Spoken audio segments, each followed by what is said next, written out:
Selecting the dental CT icon from the EzDent 4 viewer will then launch the CAPTCHA software. It's the CAPTCHA software which is now communicating with your PacSci 3D system to determine what type of image you're going to acquire, as well as the exposure for that image as well.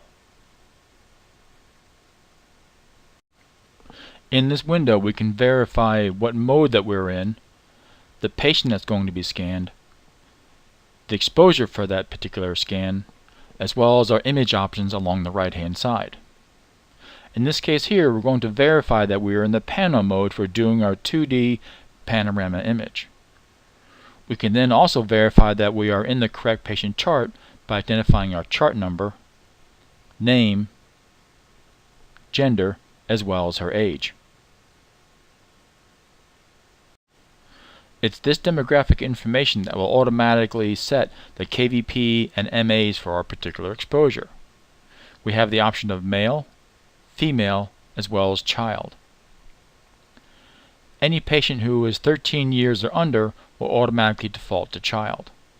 However, it is encouraged to look at each patient on a patient-by-patient basis to determine whether the growth meets the age of that particular patient, or if they excel and have a much later growth development, such as a late teen, then they should be moved to an adult category based on gender of either female or male.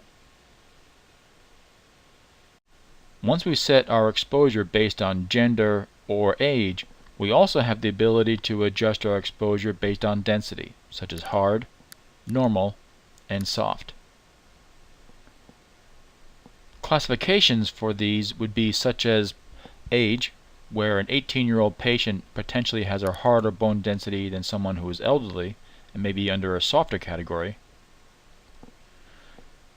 Facial features, someone as a patient having excess fat content may require more radiation to get proper exposure, as well as ethnic differences, such as African Americans and Asians having a harder bone density than Caucasians.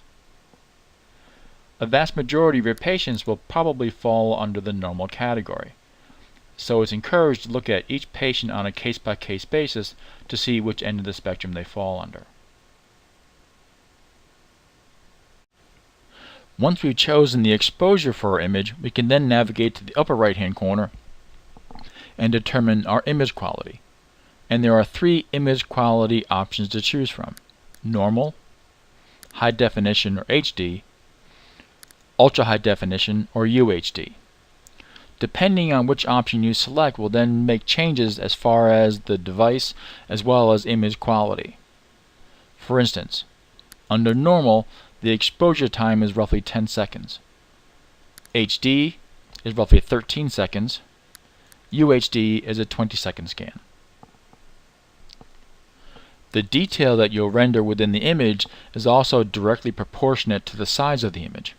For instance, normal will generate an image size roughly 1 megabyte, HD between 3 and 4 megabytes, and UHD roughly 30 to 40 megabytes in size. Due to the size of the file, this will also affect the amount of time needed to recreate these images. For instance, normal is between 3 and 5 seconds of processing time, HD between 5 and 10 seconds of processing time, and UHD between 15 and 20 seconds of processing time. The most common option is HD or high definition, which is a 13-second scan and roughly 3 megabyte image size. Once you have selected the image quality, we can then skip over arch selection and pano examination and begin with our special examination section. In this section we have the ability to acquire a 4-sectional view of the TMJ in either a lateral position or in a PA position. Left-clicking on TMJ lateral open will provide an illustration of the orientation as far as the patient positioning and mouth orientation. We also have the ability to capture the same in the mouth in a closed position as well in our lateral TMJ. The TMJ PA open has a projection going anterior-posterior as well as anterior-posterior in a closed position as well. In this example we're going to do a TMJ open. verify that all my patient information is correct, verify my exposure is correct, image quality, special examination mode, and then select confirm at the bottom of the screen. This will then set the device for the image capture, and once the machine is in position, you'll then be prompted to position your patient.